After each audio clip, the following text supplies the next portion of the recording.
Hello, my name is Allie. This video is for my Food and Cultures video assignment centered around the global food chain. Today I'll be demonstrating how to make pierogies with kielbasa and cabbage. And throughout the video I'll be taking some time to talk about the origin and history of pierogies along with some of the other ingredients. Let's get started.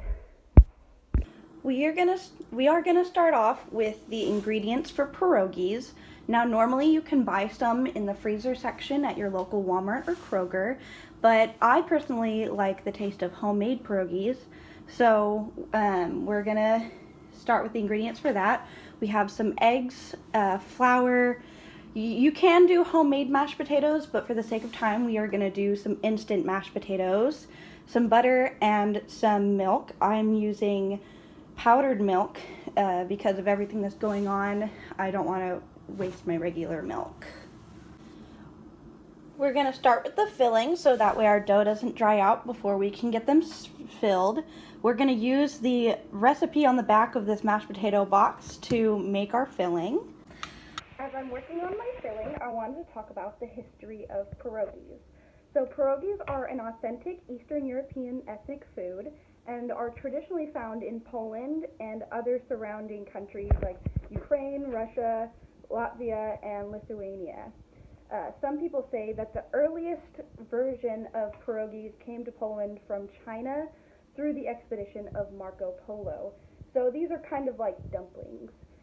They are traditionally filled with a potato and sauerkraut filling, but in the culture they can be eaten as appetizers, main dishes, and desserts, and can be filled with any fillings from the traditional potato filling to fruit to whatever you desire. I am now going to start on my dough for the pierogies, and in my bowl I have 4 cups of flour along with a teaspoon of salt that I already have mixed in there. Then we're going to add some softened butter, just 1 stick, and we're going to crumble it in there until it kind of looks like sand. We're going to be cutting it.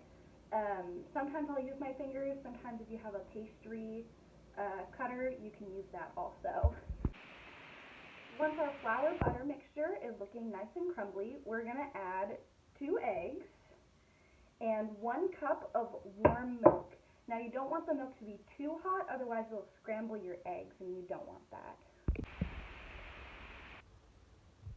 You're going to mix it until it just starts to come together like this, and then I'm going to go in with my hand and knead it until it's a nice smooth ball. At this point, I'm going to take the dough and I'm going to knead it on a floured surface on my table.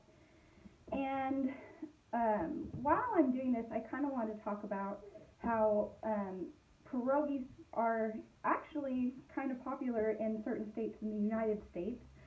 Pierogies can be found in a lot of the northeastern states like New York, Connecticut, Virginia, and I actually came to learn about pierogies from my sister, whose husband had been in the Navy, and they had been moved to Connecticut, and that's where she first learned about them. And when she moved back here to Kentucky, she introduced them to me, and ever since then it's been one of my favorite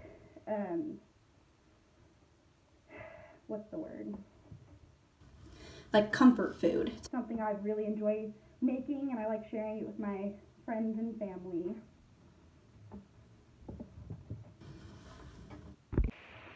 Alrighty, now comes the fun part in making our pierogies. Is you're going to take your dough and we're going to roll it out. I usually start with about half of the dough, so that way you don't have a massive clump you're trying to roll out at once.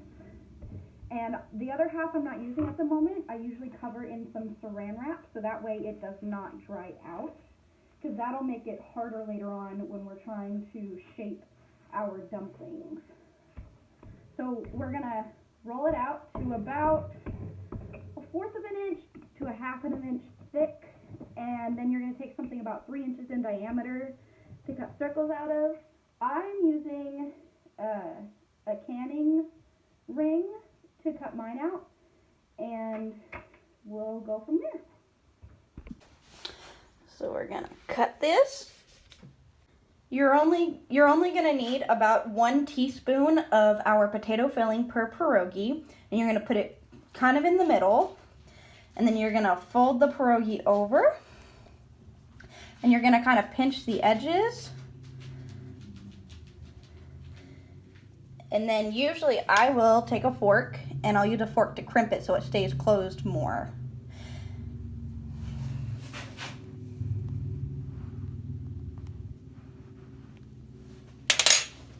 And there you go, 1 pierogi, and I'll be back after I've done the rest. Alrighty, now it's time to work on the rest of the recipe. For the rest of this recipe, we're going to use some Polish kielbasa, an onion, some water, cabbage, olive oil, butter, and then some salt and pepper to taste.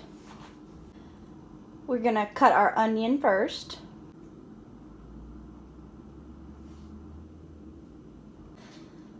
Then we're going to cut our cabbage.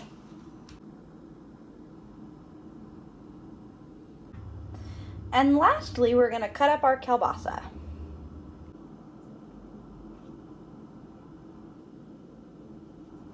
Next, we're going to pull out our handy dandy pan, and we're going to turn the heat to about medium, a little over medium, and we're going to add in a drizzle of some oil.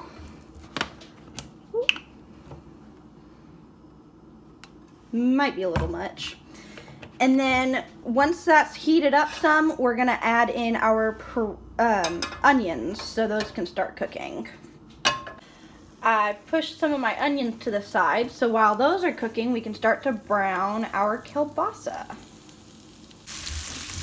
Once that's cooking away, we're going to add our cabbage on top. We're going to let that cook a minute.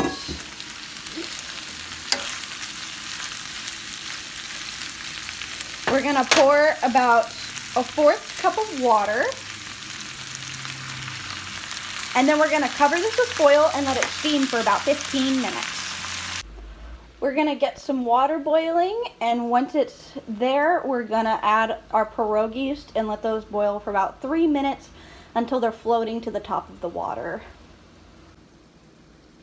Next, we're going to melt some of this butter in a pan. And then we're going to fry the pierogies on both sides until they're golden brown.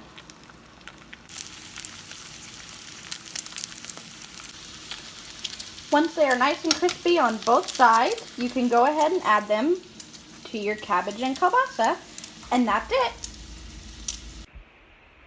The last thing that we need to talk about is where all of these ingredients came from. The kielbasa is Polish sausage, so originating in Poland, it kind of makes sense that they would pair it with these pierogies. The cabbage, it is grown all over Europe, and so it would be something that the Polish people would have easy access to. And then we've already talked about the origins and such of the pierogi. Pierogi actually means dumplings that are boiled and then fried in butter. And then potatoes are actually really well grown in Poland. In 1989, Poland was the second largest producer of potatoes, and potatoes had first arrived in Poland around the end of the 16th century. As I was going through the course content for this unit, I kind of noticed how in the Ugly Delicious episode it was talking a lot about how different dishes are influenced by different cultures, and I feel like this can kind of tie back to the Chinese culture on how with their dumplings, this is kind of like Poland's version of that, and they've kind of put their own twist on it. And having people from Poland who immigrated to the United States then brought it here, and now people like me are able to make it in our homes. And that's all I have, and thank you very much.